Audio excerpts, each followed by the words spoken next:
දැන් උදාහරණයක් විදිහට මම ගියා GTR එකක් බලන්න. දැනට අවුරුද්දකට විතර කලින්. ඔව් 24 ළමයි 25 ළමයි එළවලු ඉන්න කාලේ. 24 ඉවරයි ඒක. බොඩ් බෑෂ් කාලේ. මං ගියා GTR එක බලන්න. බොඩ් බෑෂ් එක අරගෙන දැන් අවුරුද්දයිනේ. ගිහිල්ලා ඉවරලා දැන් ඔන්න ඔය දෙහිවල පැත්තේ. දැන් මාව රයිඩ් එකක් එක්ක යන්න දැන් ආවා. රවුමක් එක්ක යන්න ආවා. ඊට පස්සේ ඔන්න දැන් අමිලස පිටිපස්ස නැහැ.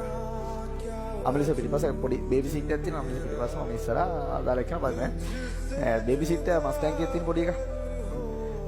ඊට පස්සේ දැන් ඔන්න දැන් මූ අපිට පෙන්නන්න දෙහිවල පාරේ දෙහිවල පොරලැස්කම ප්‍රධාන පාරේ දැන් එනවා ඈ කඩන් විතර. මම මෙහෙම අල්ලගෙන හිටියේ මෙහෙම. මම වාහන වල නේ බය නැහැ. ඇත්තටම බය නැහැ. ඊට මම මෙහෙම අල්ලගත්තා. හේතුව මම එදා තමයි ඒ දක්වා ජීවිතේ වේගෙන්ම ගිහපු ගමන ගියේ. අරුට ගානක් නෑ ඌ පහළට යනවා. හරිද? ඌට ගානක්වත් නෑ.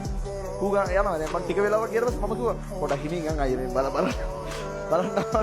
කියලා මම ඒ ගානට කිව්වා දැන් මේ ඒ කියන්නේ ඌ යද්දි මට ඒක මොකුත් මම කොහෙද යන්නේ කියලා බලන්න බැරි තරම් වේගෙන් ඌ යනවා. මේ ඌට ඒක ගාන ඌට සාමාන්‍ය ගානක්. ඒකට හේතුව දාර ඔයාලා බස් එකක හරි වාහනයක හරි යද්දි එකපාරට කන්දක් උඩින් පහළට දාද්දි අර මෙහෙම පාරේ ගැට්ටකින් වගේ දාද්දි එකපාරට බිමට වැටෙනවා වගේ අර නිකන් පොඩි ෆීලිං එකක් එන්නේ. ඒ අර වෙන්නේ අපි සීට් එකෙන් පොඩ්ඩක් මිස් වෙනවා.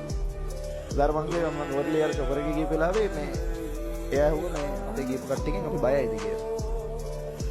මං කොහේ නෑ අපේ කට්ටිය බය නෑ කියලා. ඊට පස්සේ අපේ අක්කලා එහෙම හිටියා යාලා කිව්වා නෑ නෑ බයයි ඒක මොකද නෑ කිසි ප්‍රශ්නයක් නෑ. පස්සේ එයා මේ එකපාරට චොපර් එක පහළට ගෙනාවා. ඒ පහළට ගේන්නේ ගුරුත්ව ත්වරණයට වඩා වේගින්. ගුරුත්ව ත්වරණයට වඩා වේගෙන් ගෙනකොට අපි එන්නේ නැහැ නිවේගෙන්. අපි මත ක්‍රියාත්මක වෙන බලය ගුරුත්වාකර්ෂණ බලය. අපි හිමින් ඉන්නේ. ඒතර අපි සීට් එකෙන් මිස් වෙනවා. අපි සීට් එකේ උඩට යනවා. ඒතර කෙනින් අපි වැටෙනවා.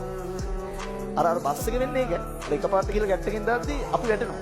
අපි වැටෙන එක තමයි අපි සීට් එකත් එක්ක තමයි ඉන්නේ. අපේ ස්පේස් එකක් හැදෙන්නේ නැහැ ලොකුවට. හැබැයි අපි වැටෙනවා ෆීලින් එකක් දෙනවා. ඒක අරක හොඳටම දැනෙනවා. කියන්නේ අරක තප්පර ගානක් දැනෙන්නේ. චොපර් එකේ විනාඩියක් නෑ. තප්පර 6ක් 7ක් විතර වැඩනවා බලන්න. හරිද? ඒක වෙනම එකක්. එකපාරයි කරේ. ඒ ඔයාලා කවදාද චොපර් එක ගියොත් ඒක කරලා පෙන්නන්න කියලා. හරිද? ඒකට අපි දෙන සීට් එකෙන් ගිහලා වහලේ වදින්නේ නෑ. ඒ කියන්නේ එයා දන්නේ නැති ඒක කොහොමද යන්න ඕනේ කියලා. හැබැයි වැටෙනවා. කෙලින්ම අර S2 පිහිවෙන ගන්න වැටෙනවා නේ කෙලින්ම. ඉවරයි වගේ සීන් එකක් එනවා.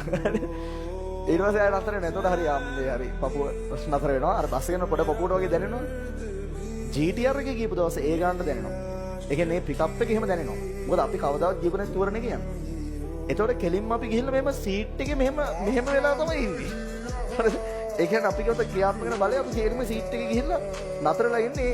සීට් වලට අපි කියනවා මොන සීට් කියලාද? GTR වල රේසින් කාර් වල තියෙන සීට් මොනවද? මොන සීට් කියලාද කියන්නේ? බකට් සීට් කියලා කියන්නේ.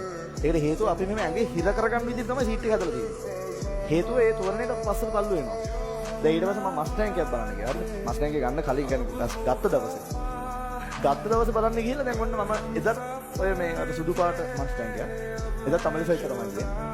එදත් අර විදිහට මම ඉස්සර අමලිසයි පිටිපස්සේ. අමලිසයි බේබි සීට් එකේ නේද? අවුලට ගැලපෙනවා හරි. ඊට පස්සේ ඔන්න ඒකයි අයිතිකාරත් ඔන්න පැත්තේ. උද අපේ වයසේ කොල්ලෙක්.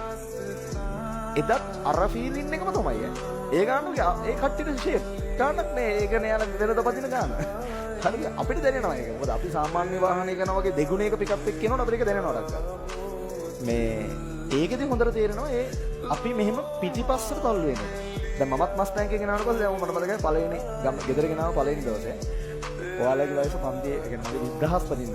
සාමාන්‍ය පන්ති දෙකක් තියෙනවනේ හවස. ගමේ කොල්ලෝ 10ක් විතර ඇවිල්ලා දැන් වාහනේ බල ඉන්න 10ක් විතර වඩා වැඩි මම හිතන්නේ 20ක් විතර කොල්ලෝයි කෙල්ලෝයි කොහම ඇවිල්ලා හිටියේ. හරි. සේරම ඇවිල්ලා හිටියේ. ඊට පස්සේ මම දැන් පන්තිනේ මම පන්ති මැදින් ඇවිල්ලා මම කියනවා මම පන්ති 11යි කාලේ 11 මාර විතර එනවා ඉවර වෙද්දි. ඊපස්සේ ආවුලන්නේ කරලා ඉන්න කියලා හිටියා. ඇත්තටම උන්ට හිටියා 11 මාර නම් ඊට පස්සේ මේ මතකයිනේ. ඊට පස්සේ මම දැන් ඔන්න 4 දෙනා බැගින් දමාගෙන කට්ටිය එක්ක යනවා දැන් ගමවලේ. ගමවලේ කියන්නේ කුරුණෑගල. ගම කියන්නේ ඒ ගමේ නේ මේ කුරුණෑගල ඉන්න තැන ගමේ. දැන් මම යනවා කුරුණෑගලට යනවා ආයෙනවා දැන් මම හිතන්නේ 10 පාරක් විතර මම ගියා ඒ ටික 10 පාරක් නෙවෙයි 6 පාරක් විතර ගියා. ඒ තරම් කට්ටිය හිටියා. ඒ යනකොට සමහරු කෑ ගහනවා. දැන් මට අර දැනුම් ස්පීරින් එක තියෙනවනේ. මම එයාලට ඒක දෙනවා. සමහරු කෑ ගහනවා. මට මතක එකයි එකනේ අනේ මල්ලී මට දරුවෝ දෙන්නෙක් ඉන්නවා අනේ මල්ලී. ආදරව එක්කනේ ගන්න.